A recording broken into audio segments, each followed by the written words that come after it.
Hello friends, मैं मनीष कुमार स्वागत करता हूं आप सभी को ज्ञानदीप कोचिंग एम के।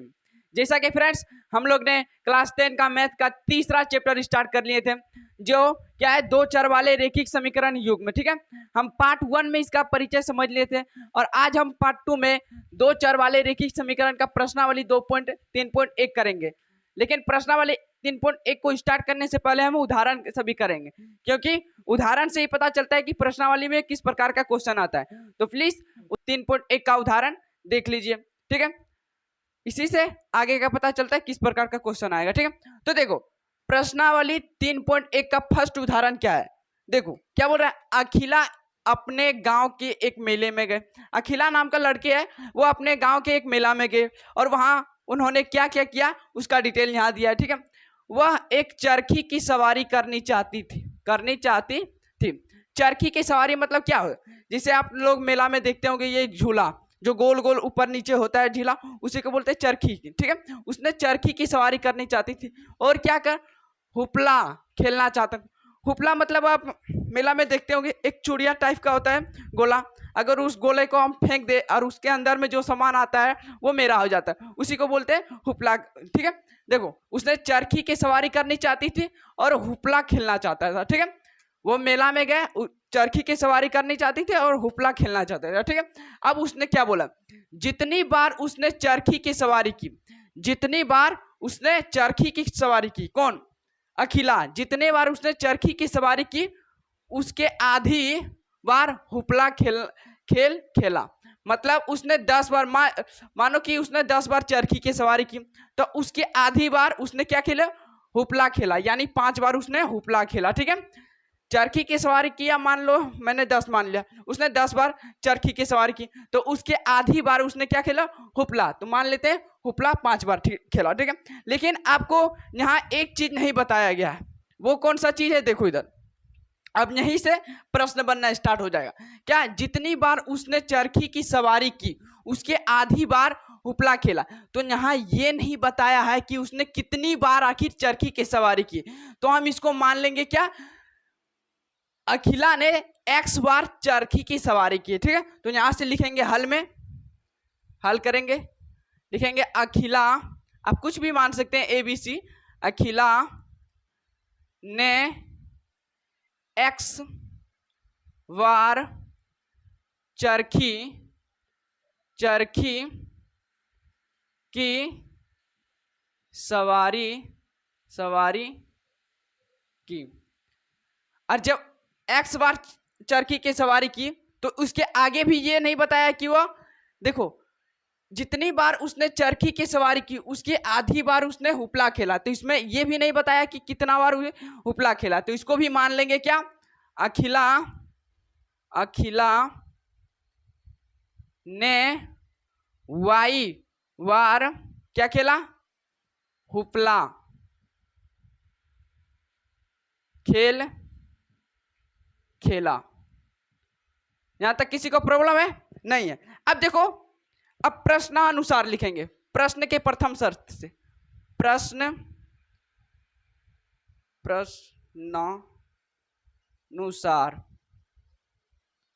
के शर्त से, देखो यहां से प्रत्येक बार इसे जितनी बार उसने चरखी की सवारी की उसकी आधी बार हुपला खेला। अब देखो हुपला कितना बार खेला, आधी बार, किससे तुलना कर रहा है, चरखी की सवारी से, तो यहां लिखेंगे हुपला को हम क्या माने, x माने, और आधी बार खेला किसके तुलना बोल रहा है, चरखी के सवारी से आधी बार खेला, यानी x/2 कर देंगे।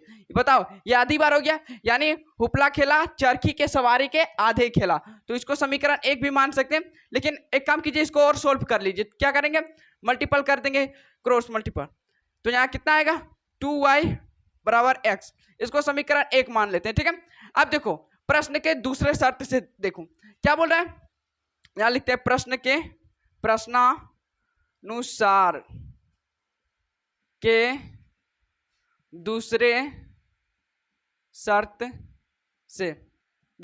से क्या बोल रहा है, यहां तक हो गया, जितनी बार उसने चरखी की सवारी की उसके आधी बार हुपला खेला, ये तो पहला शर्त से हुआ।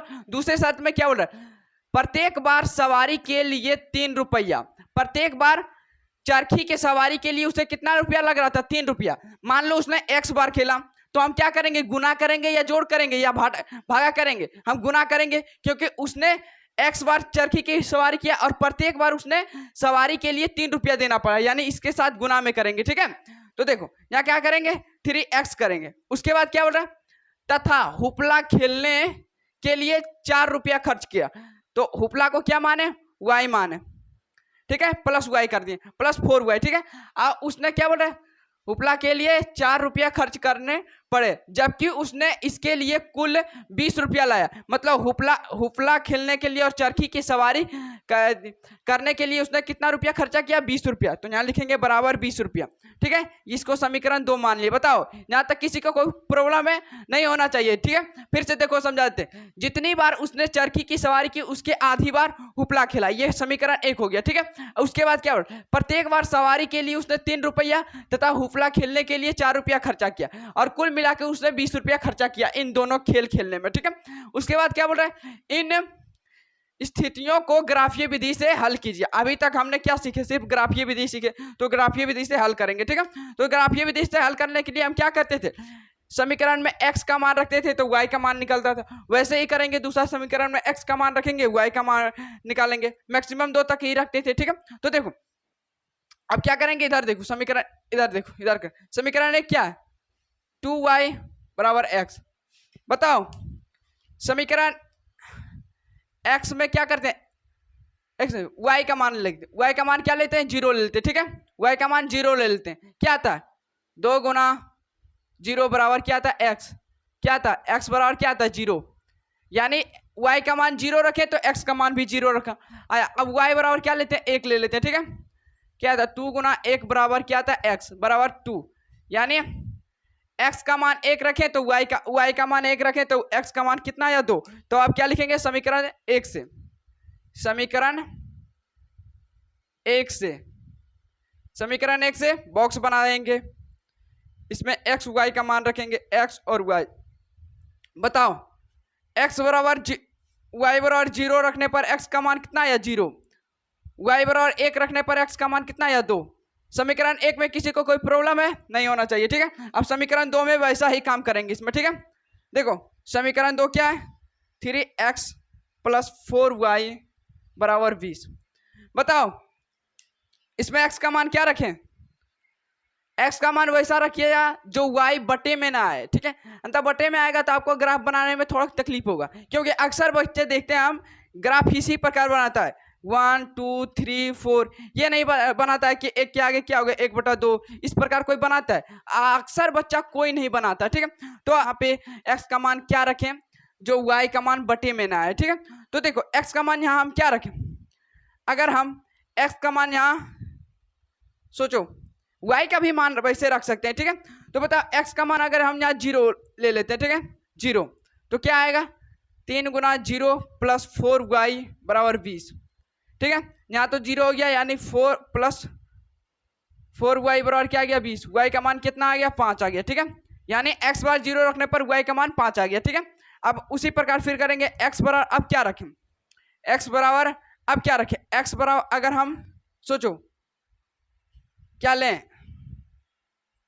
एक सेकंड, अगर हम y बराबर ही 2 ले लेते हैं। ठीक है, देखो y बराबर अगर हम 2 ले लेते हैं क्या आता है, 3x प्लस 4 गुना 2 बराबर 20। ठीक है, तो 3x यहाँ कितना आ जाता है, प्लस 8 बराबर क्या आएगा, 20। ठीक है, अब देखो क्या आएगा, 3x इधर घटेगा कितना आएगा, प्लस 12, ये क्या हट गया, कितना हो रहा है, 4। ठीक है, तो आपको दिमाग में हमेशा लेकर चलना है कि x बराबर क्या रखें, या तो y बराबर क्या रखें जो बटे में ना आए। ठीक है, मतलब बटे में आएगा तो आपको ग्राफ बनाने में वही तकलीफ होगा और कुछ नहीं होगा। ठीक है, अब देखो क्या लिखेंगे, समीकरण 2 से, इधर लिख देते हैं, समीकरण 2 से, समीकरण 2 से बॉक्स बनाएंगे, x y का मान रखेंगे, x बराबर 0 रखें तो y का मान क्या आया, 5 आया। ठीक है, x का मान नहीं, y का मान 2 रखें यहाँ पे तो x का मान कितना आया, 4 आया। ठीक है, अब देखो समीकरण 1 में भी x y का मान निकाल लिए, 2 में भी x y का मान निकाल दिया। अब हमें ग्राफ बनाना है, कैसा ग्राफ बनाएंगे, 2D डायमेंशन वाला ग्राफ बनाएंगे, यानी 2 अक्ष वाला ग्राफ बनाएंगे, x अक्ष और y अक्ष। तो देखो यहाँ जगह नहीं है तो आगे करते हैं। ठीक है, देखो हमने ग्राफ बना लिया। ठीक है, अब देखो एक्स अक्ष तरफ क्या होता है, सब प्लस वाला होता है, वाई अक्ष तरफ क्या होता है, प्लस वाला, और वाई डैश एक्स डैश तरफ क्या होता है, -1, और वाई डैश तरफ क्या होता है, -1, और बीच में क्या होता है, मूल बिंदु यानी 0 0 होता है। ठीक है, अब देखो दो समीकरण में हम एक्स वाई का ये मान निकाले थे और दूसरा ये निकालेंगे। ठीक है, अब ये पहला समीकरण में जो बिंदु है उसको हम ग्राफ में दर्शाएंगे। ठीक है, तो ग्राफ में दर्शाने के लिए क्या करेंगे, देखो x बराबर 0 रखें। ठीक है, तो y का भी मान क्या आया, 0 आ गया। ठीक है, पहला समीकरण x बराबर अगर हम 0 रखें तो y का मान क्या आ गया, 0 आ गया। तो देखो ना तो इसमें x चलेंगे ना तो y चलेंगे, तो ये पॉइंट हो जाएगा यहीं पर। ठीक है, इसी पे आ जाएगा। ठीक है, बीच में आ जाएगा। क्या बोला, x बराबर 0 और y 0, x का मान 0 रखें तो y का मान भी 0 आ गया, यानी ना तो हम x चलेंगे ना ही y चलेंगे। ठीक है, अब दूसरा क्या बोल रहा है, x चलना है 2 तक, प्लस तरफ चलना है, x 2 तक यानी यहाँ चलना है, लेकिन y किधर चलना है, 1 तक, यानी कुछ इस प्रकार यहाँ आएगा। ये देखो इसमें भी कट रहा है और इसमें भी। देखो हमने पहला समीकरण का सारा बिंदु ग्राफ में दर्शा दिए। ठीक है, अब क्या करेंगे, अब जो जहां ग्राफ दर्शाएं वहां से हम रेखा ड्रॉ करेंगे। रेखा ड्रॉ करें तो देखो ये इस प्रकार कुछ जा रहा है, रेखा इस प्रकार कुछ जा रहा है। अब लिखेंगे कि ये रेखा ग्राफ में जो दिया है, ये रेखा भी ड्रॉ किए, ये कौन सा समीकरण का है, ये बहुत लिखना जरूरी है। ठीक है, क्या है, पहला समीकरण का 2y बराबर x, ये लिखना बहुत जरूरी है। ठीक है, तो देखो पहला समीकरण का जो भी बिंदु था हमने ग्राफ में दर्शा दिए, उसके मदद से हम रेखा भी खींच दिए। ठीक है, अब दूसरा समीकरण में देखेंगे क्या बोल रहा है, x बराबर 0 तो y का मान आ रहा है 5, यानी x क्या बता रहा है, x नहीं चलना है लेकिन y चलना है, किधर, 5 तरफ चलना है। तो देखो x नहीं चलेंगे लेकिन y चलेंगे, इस पॉइंट पर आएगा। ठीक है, दूसरी बार क्या बोल रहा है, y चलना है कहां तक, 4 तक, x चलना है 4 तक, y चलना है 2 तक, यानी x चलेंगे 4 तक यहाँ पे और y कहां चलेंगे, 2 तक, कुछ इस पॉइंट पे। देखो इस प्रकार आ रहा है, यानी इस प्रकार चलेंगे। ठीक है, अब देखो इसका भी जब सारा ये बिंदु दर्शा दिए ग्राफ में, तो अब इस प्रकार रेखा एक ड्रॉ करेंगे। देखो रेखा किस प्रकार ड्रॉ करेंगे, इधर भी जाएगा बाहर। अब ये रेखा कौन सा समीकरण का है, तो यहां लिखेंगे 3x + 4y बराबर 20। अब इसमें x और y क्या निकला, तो जहां ग्राफ में दो रेखा प्रतिच्छेद कर रहा है वहां से हम x और y का मान निकालेंगे। ठीक है, अब देखो यहां देखो इस पॉइंट पर बिंदु, इस पॉइंट पर दोनों रेखा कट रहा है, यानी इसके नीचे क्या है, x, देखो इसके नीचे क्या है, 4 है। ठीक है, यानी x का मान क्या आएगा, इधर लिखते हैं। ठीक है, x बराबर क्या आ गया, 4 आ गया, और y का मान क्या आ गया, देखो y का, देखो इस प्रकार दिया, यानी y का मान 2 आ रहा है। ठीक है, यानी ये दोनों समीकरण का x और y का मान ये आ रहा है। ठीक है, अब हमें जांच भी करना है कि ये मेरा सही है या नहीं है। तो जांच करने के लिए सिंपल सा ट्रिक है, क्या, दोनों समीकरण को आप उतारिएगा, क्या लिखिएगा, 2y बराबर x, और दूसरा समीकरण क्या है, 3x + y बराबर 20। दोनों समीकरण में x और y का मान रखिएगा। अगर RHS और LHS बराबर हो गया तो हम समझेंगे कि ये दोनों समीकरण का x और y का मान यही होगा। तो देखो रखते हैं, क्या रखेंगे, इसमें y का मान क्या निकला, 2, यानी 2 गुना 2, x का मान क्या निकला, 4। देखो LHS और RHS बराबर हुआ या नहीं हुआ, हो गया, तो ये समझेंगे कि ये समीकरण के x और y का मान यही होगा। अब जब ये समीकरण का होगा तो इसके साथ जो भी है, जो समीकरण है उसका भी वही होगा। तो इसमें भी रख के देखेंगे, 3 गुना x का मान कितना है, 4 + 2 गुना y का मान कितना है, 2 बराबर क्या आएगा, 20, कितना आएगा, 12 + 8 बराबर कितना आएगा, 20।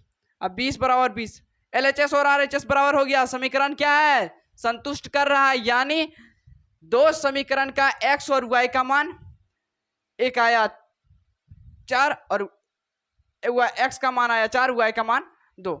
इसका मतलब क्या है, देखो इसका मतलब क्या कहना चाह रहा है, देखो जितनी बार उसने चरखी की सवारी की, हमने चरखी की सवारी को क्या माने, x माने, यानी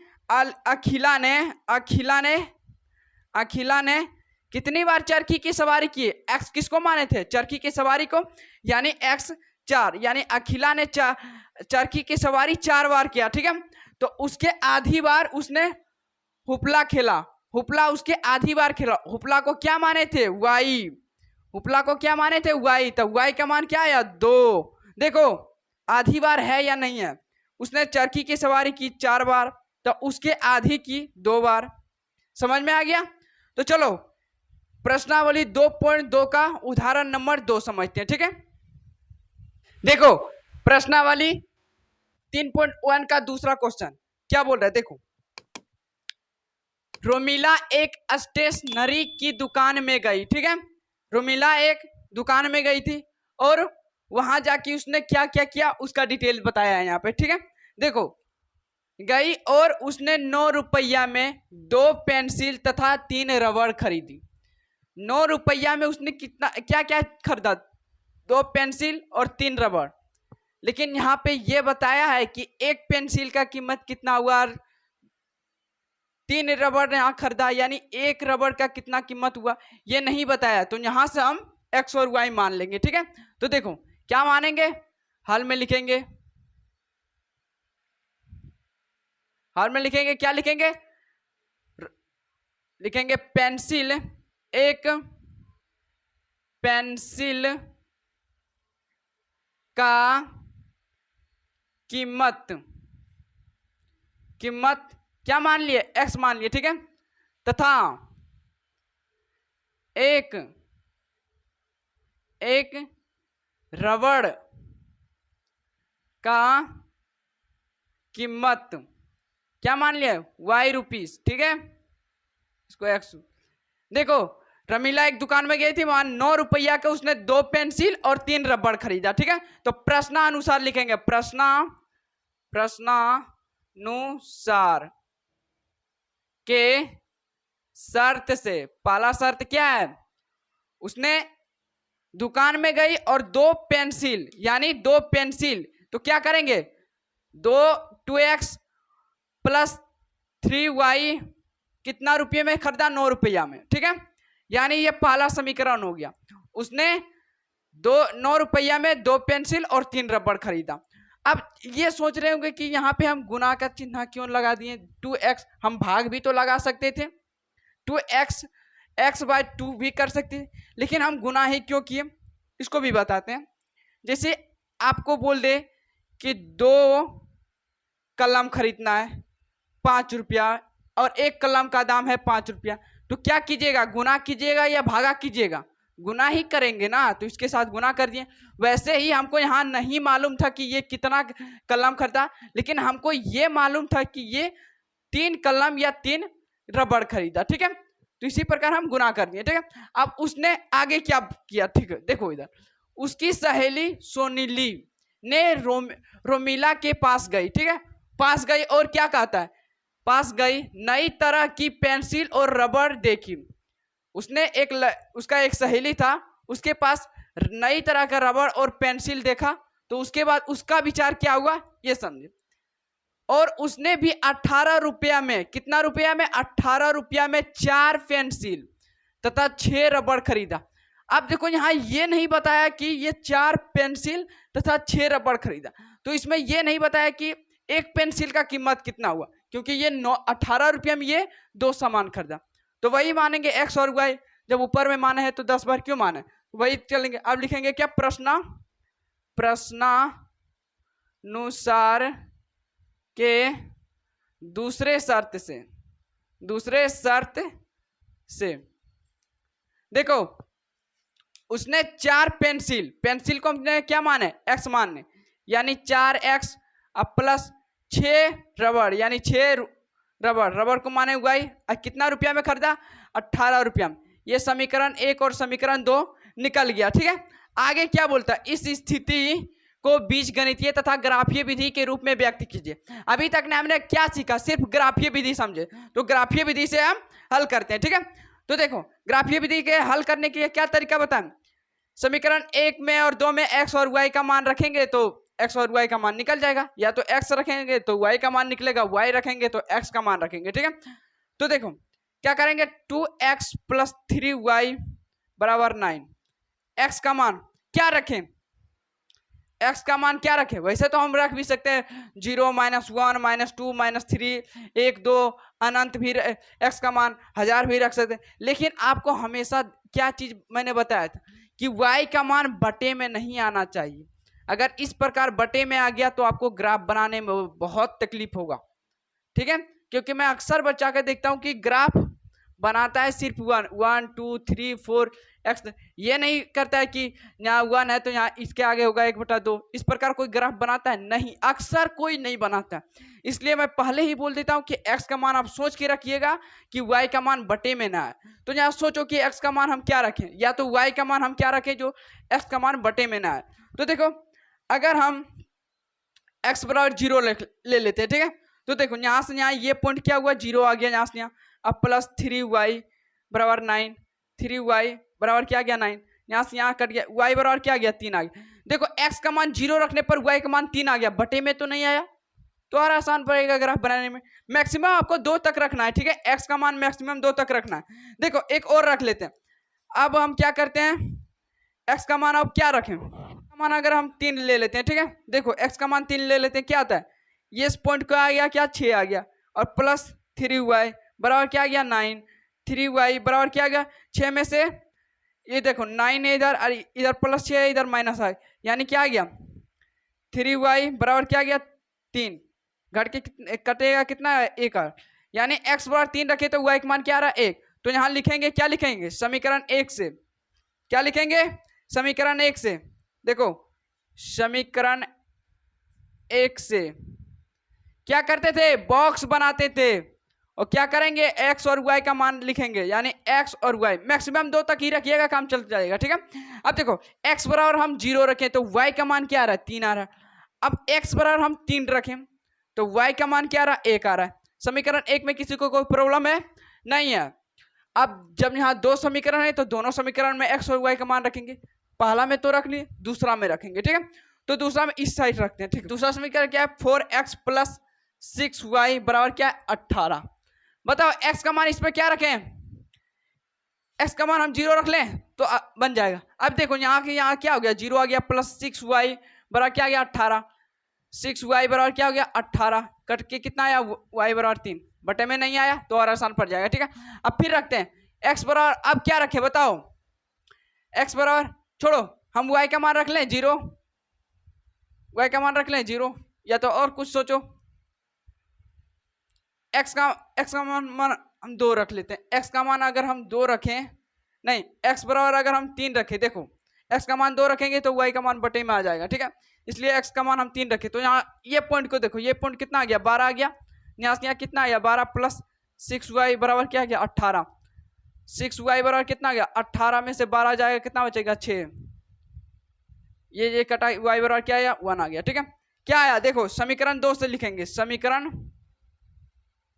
2 से बॉक्स बनाएंगे x और y, x का मान हम क्या रखें 0 रखें तो y का मान क्या आया 3 आया, ठीक है।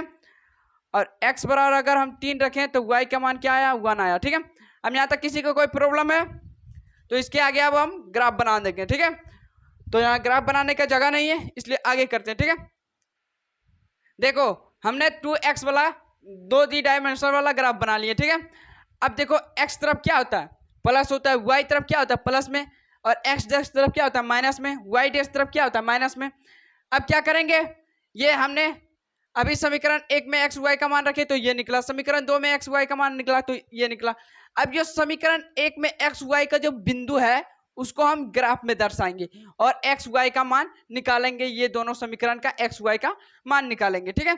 तो देखो x बराबर 0 है, x बराबर 0 का कहने के क्या मतलब है, यानी ग्राफ में x नहीं चलना है, यानी x नहीं चलना है, ठीक है, लेकिन y चलना है, किधर 3 तक चलना है, ठीक है। x नहीं चलेंगे, लेकिन देखो x नहीं चलेंगे लेकिन y चलेंगे जहां तक प्लस 3 तक चलेंगे, ठीक है। और बीच वाला पॉइंट को क्या बोलते हैं मूल बिंदु, ठीक है। अब दूसरा बार देखो x चलना है 3 तरफ और y चलना है 1, x चलेंगे 3 और y चलेंगे 1। देखो कुछ इस पॉइंट पर आ रहा है या नहीं आ रहा, इस पॉइंट पर आएगा। अब ये एक समीकरण का पहला समीकरण का सारा बिंदु इसमें दर्शा दिए। अब क्या करेंगे, एक रेखा ड्रॉ करेंगे और ये ग्राफ में जो ये रेखा बना है ये कौन सा समीकरण का रेखा है, तो उसको लिखना बहुत जरूरी है, यानी 2x प्लस 3y बराबर 9, इसको लिख दीजिएगा ऐसा समीकरण, ठीक है। अब देखो दूसरा समीकरण का देखो x बराबर 0 है और y बराबर 3 है, यानी x नहीं चलना है लेकिन y चलना है किधर 3 तक, कुछ इसी पॉइंट पर आ रहा है या नहीं आ रहा है। अब फिर देखो x बराबर 3 है तो y बराबर 1 है, x बराबर 3 तक चलना है, y बराबर 3, यानी कुछ इसी पॉइंट पर आ रहा है। तो इस पर भी रेखा ड्रॉ करेंगे।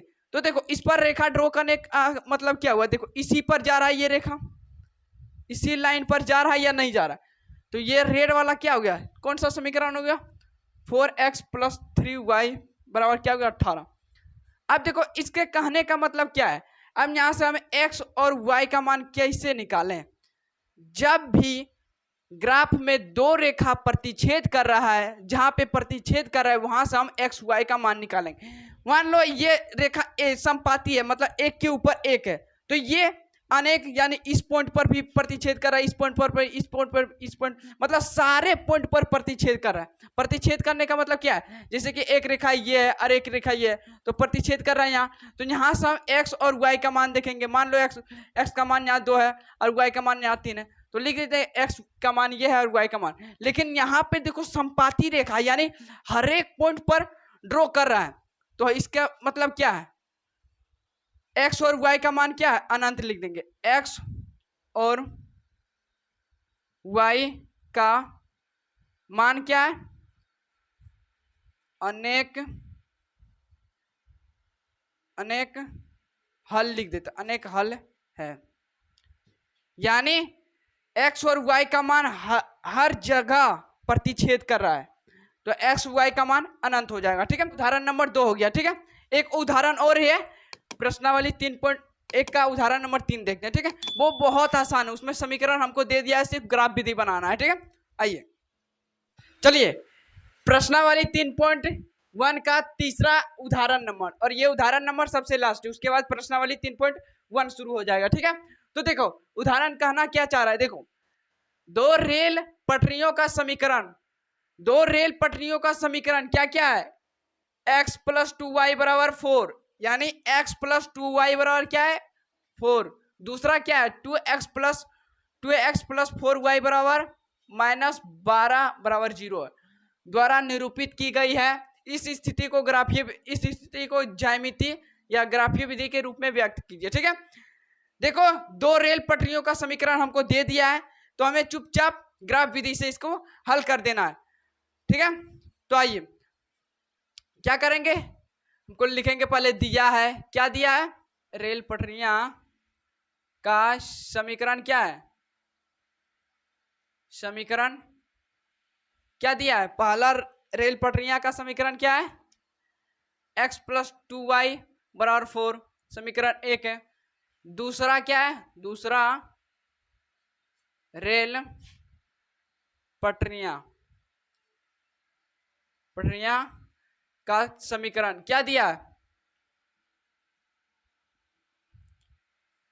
2x + 4y बराबर -12 दे दिया। ठीक है, इसको कर सकते हैं सॉल्व, 2x + 4y इधर है माइनस में, उधर बराबर को उधर जाएगा तो प्लस, इसको समीकरण 2 ले लेते हैं। ठीक है, कहना का मतलब क्या है, दो रेल पटरियां समीकरण दे दिया, यानी रेल पटरियां इस प्रकार होता है, इसका समीकरण ये है और इसका समीकरण ये है, दे दिया हमको। ठीक है, तो इसको ग्राफ विधि से हल करेंगे।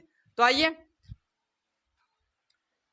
ग्राफ विधि से हल करने से पहले क्या करते थे, ये समीकरण को x और y का मान रखते थे, तो हमें x या y का मान निकल जाता था। ठीक है, कुछ उसी प्रकार करेंगे। देखो x + 2y बराबर क्या करेंगे 4, इसमें x का मान क्या रखें, आपको सोच कर रखना पड़ेगा, क्योंकि काफी बच्चा ग्राफ ऐसा बना देता है 1 2 3 4 1 -1 -2 इसी प्रकार बनाता है। ठीक है, कोई ये नहीं बनाता है कि यहाँ एक है तो उसके पहले क्या होगा, 1.5 मतलब आधा होगा, इस प्रकार कोई बनाता है, नहीं बनाता है।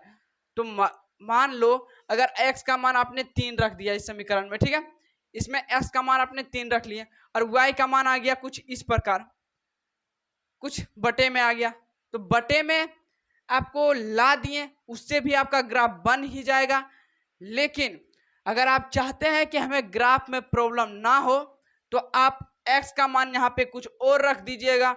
मान लो हम x का मान यहाँ 2 रखने पर y का मान इस प्रकार आया, मानो 3 आ गया, तो ये देखो बटे में नहीं आ रहा है, तो हमें ग्राफ बनाने में और भी आसान आएगा। ठीक है, तो आप सोच कर रखिएगा क्या x का मान क्या रखें जो y का मान बटे में ना आए, बस सिंपल तरीका यही है, ठीक है। तो देखो x का मान बताओ यहाँ पे क्या रखें, x बराबर हम 0 रखते हैं, x बराबर 0 रखने पर क्या आ रहा है, ये यहाँ तो 0 हो गया, प्लस 2y बराबर क्या गया 4, अब यहाँ 2y बराबर क्या गया 4, ये कटा x बराबर 2 आ गया, बटे में नहीं आया तो आसान पड़ेगा, ठीक है। और बताओ x बराबर और क्या रखें, x बराबर हम ले लें यहाँ पे 2, क्या 2 प्लस 2y बराबर क्या आ गया 4, 2y बराबर क्या आ गया 2 माइनस 4 माइनस 2 आ गया, यानी 2y बराबर क्या गया 2, 2 में 2 कटा एक बार में, मैक्सिमम आप 2 ही तक रखिएगा, काम चल जाएगा, ठीक है। तो क्या लिखेंगे, समीकरण 1 से, किधर लिखें, इधर ही लिख देते, समीकरण 1 से, समीकरण 1 से क्या करते थे, एक बॉक्स बनाएंगे, कैसा बॉक्स बनाएंगे, ऐसा बॉक्स बनाएंगे और उसमें x और y का मान रखेंगे, x और y। अब देखो x का मान हम 0 रखें तो y का मान क्या आया 2 आया, x का मान हम 2 रखें, y का मान कितना आया 1 आया। बताओ यहाँ तक किसी को प्रॉब्लम है, नहीं है।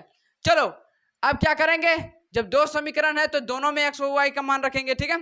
अब समीकरण ये एक था और ये दूसरा उतार दें, 2x प्लस 4y बराबर क्या करेंगे 12। अब बताओ समीकरण 2 में x का मान क्या रखें, या तो y का मान क्या रखें जो x का मान बटे में ना आए। तो देखो अगर हम x बराबर, अगर x बराबर हम 2 रख लेते हैं, यानी x का मान हम 2 रख लेते हैं, ठीक है। तो यहां से यहाँ ये देखो यहाँ से यहाँ 2 गुना 2 करेंगे यानी 4 आ गया, प्लस 4y बराबर क्या गया 12, 4y बराबर क्या गया 12 में से 4 घटेगा कितना बचेगा 8, यानी x बराबर क्या, y बराबर क्या गया 2 आ गया, ठीक है। बटे में नहीं आया, आसान पड़ जाएगा, ठीक है। अब देखो अब क्या रखें, अब y बराबर हम 0 रख लें तो यहाँ क्या आएगा 2x और ये पॉइंट क्या आ जाएगा 0 आ जाएगा, बराबर क्या गया 12, 2x बराबर क्या गया 12, कटा कितना बार में 6 बार में। अब क्या करेंगे समीकरण 2 से, समीकरण 2 से वैसा ही x और y का मान बैठाएंगे इसमें, ठीक है। बॉक्स पहले बना लेंगे, x और y, x का मान हम 2 रखें तो y का मान कितना आया 2, y बराबर हम जो 2 रखें तो x का मान कितना आया 6 आया, y का मान 0 रखें तो x का मान 6 आया, ठीक है। अब देखो दोनों समीकरण का x और y का मान निकाल लिए, ठीक है। अब क्या करेंगे, ग्राफ बनाएंगे, ठीक है। कैसा ग्राफ बनाएंगे, 2D डायमेंशनल वाला ग्राफ बनाएंगे, यानी 2 अक्ष वाला ग्राफ बनाएंगे, ठीक है। तो देखो ग्राफ बनाते हैं इधर, देखो इस ग्राफ में हम समीकरण 1 में जो निकालें x और y का मान, ये पॉइंट को हम ग्राफ में दर्शाएंगे, फिर यही समीकरण दूसरा समीकरण में x और y का मान जो निकला उसको हम ग्राफ में दर्शाएंगे। उसके बाद देखेंगे कि एक्चुअली इस दोनों समीकरण का x और y का मान क्या निकलेगा, ठीक है। तो देखो पहला समीकरण में x बराबर 0 रखें तो y का मान 2 आया, यानी इसका मतलब क्या है x बराबर 0, x नहीं चलना है, x नहीं चलना है लेकिन y चलना है, कहां तक प्लस 2 तरफ चलना है। तो देखो x नहीं चलेंगे लेकिन y चलेंगे प्लस 2 तक, यानी पॉइंट यहाँ पे आएगा, ठीक है। समझ में आ गया। अब देखो x चलना है 2 तक और y भी चलना है 1 तक, तो x चलेंगे 2 तक यहाँ तक और y बोल रहा है 1 तक। तो देखो ये पॉइंट कुछ यहाँ पे आ रहा है या नहीं आ रहा। अब देखो समीकरण 1 का सारा बिंदु हम इसमें दर्शा दिए, तो आप क्या करेंगे, एक रेखा ड्रॉ करेंगे, ठीक है। एक रेखा ड्रॉ करेंगे और रेखा जब ड्रॉ किए तो अब बताओ ये ग्राफ में जो मैंने रेखा ड्रॉ किए वो कौन सा समीकरण का ग्राफ है, ये लिखना बहुत जरूरी है। तो लिख देते हैं यहाँ पे समीकरण 1 क्या था, x प्लस 2y बराबर 4। अभी इसी समीकरण का बिंदु हम इसमें दर्शाएं। अब ये समीकरण 1 का पूरा काम हो गया। अब समीकरण 2 का देखते हैं क्या क्या बिंदु है। x बराबर 2 है और y बराबर भी 2 है, x बराबर 2 है और y बराबर 2 है, यानी कुछ इस पॉइंट पर आएगा। आ रहा है या नहीं आ रहा है, देखो x बराबर 2 और y बराबर 2 आ गया। अब क्या है, x बराबर 6 तक चलना है लेकिन y नहीं चलना है, x बराबर 6 तक चलना है लेकिन ऊपर नहीं चलना है, यानी इसी पर रहेगा, यानी यहाँ पे आ गया, ठीक है। अब देखो इसमें हम रेखा ड्रॉ करेंगे, ड्रॉ कर दिए। और ये ग्राफ में जो है रेखा वो कौन सा समीकरण का है, तो यहां लिख देंगे 2x प्लस 4y बराबर क्या गया 12। अब इसमें हम x और y का मान निकालेंगे या नहीं, लेकिन आपको एक्स और वाई का मान निकालते हैं कैसे? ग्राफ में, जहां पे ग्राफ में दो रेखा प्रतिच्छेद हो रहा है वहां से हम एक्स और वाई का मान निकालते हैं। लेकिन यहां तो ये दोनों ही रेखा समांतर जा रहा है, ये दोनों रेखा कहीं पे प्रतिच्छेद नहीं हो रहा है, तो एक्स और वाई का मान नहीं निकलेगा। तो यहां लिखेंगे हम क्या? इसका कोई मान नहीं निकलेगा। लिखेंगे इन दोनों समीकरण का एक्स और वाई मान नहीं निकलेगा।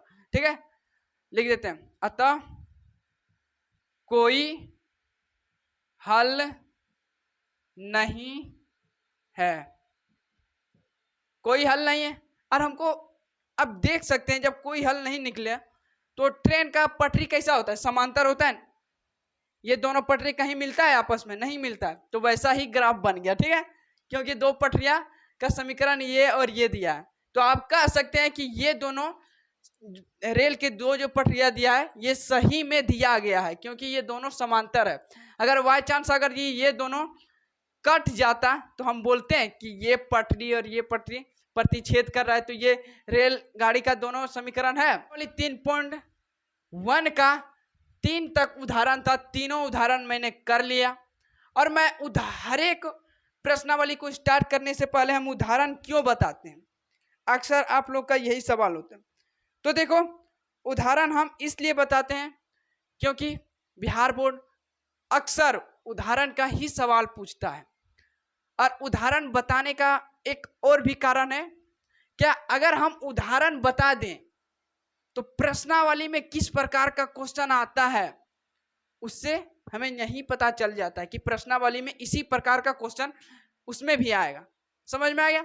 तो देखो, ये रेलगाड़ी का मैंने बताया था समीकरण, तो इसी प्रकार का प्रश्नावली 3.1 में भी क्वेश्चन इसी प्रकार आएगा। ठीक है, तो इसका कारण दो है। एक तो ज्यादातर बिहार बोर्ड उदाहरण से ही क्वेश्चन उठाता है, क्योंकि उदाहरण ज्यादा कोई बच्चा बनाता नहीं है। दूसरे बार अगर आप उदाहरण बना लेते हैं तो प्रश्नावली के सारा क्वेश्चन आपको आसान लगेगा। ठीक है, तो आज की क्लास यहीं तक, फिर हम मिलेंगे नेक्स्ट वीडियो में। अगर आपको हमारा वीडियो अच्छा लगा है तो चैनल को सब्सक्राइब कर दीजिए और वीडियो को लाइक भी कर दीजिए, और अपने दोस्तों के पास भी जरूर वीडियो को शेयर कीजिए ताकि उन्हें पता चले। स्पेशली 2026 का, जो 2026 में एग्जाम देने वाला है, उसके लिए रिवीजन बैच आ गया है। ठीक है, रिवीजन बैच आ गया। चलो नेक्स्ट वीडियो में मिलते हैं, तब तक जय हिंद जय भारत। आगे बढ़ते हैं।